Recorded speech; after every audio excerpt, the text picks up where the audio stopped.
Hindi naman lahat is 100%. Doon ko na pinacheck sa doktor mismo. So pinatingin ko sa doktor para makasigurado. Pinacheck ko sa doktor. Dok, hindi ko po alam eh. Wala akong makita nung nagpa-ultrasound ako. Humingi na lang ako na pasensya kasi hindi ko sinunod yung mga sinabi niya. Kasi alam niya naman na mahal eh. CT scan, ang mahal nun. Hindi ko kaya yun. Sabi lang ng doktor sa akin, anong ginawa mo? Salveo Barley. Lang ako, Dok. After 2 months kung pagtitake ng barley, nag-try ako magpa-ultrasound kasi kinakabahan ako.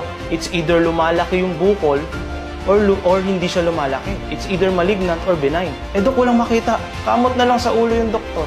So, clear. Nag-second opinion, nag-third opinion ako, nag-fourth opinion pa ako sa iba't ibang doktor. Lahat sila sinabi nila clear. Ako, thank God, thank you, Salveo Barley. Grabe himala ng Salveo Barley.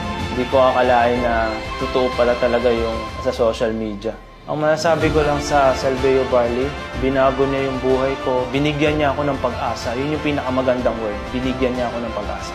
Yung mga bagay na hindi ko akalain nangyari sa akin. Himala kasi yung bukol na wala. Hindi ko akalain na magagawa ng barley. Totoo talaga. Ako si Renel Dimla at ito ang aking kwentong Salveo.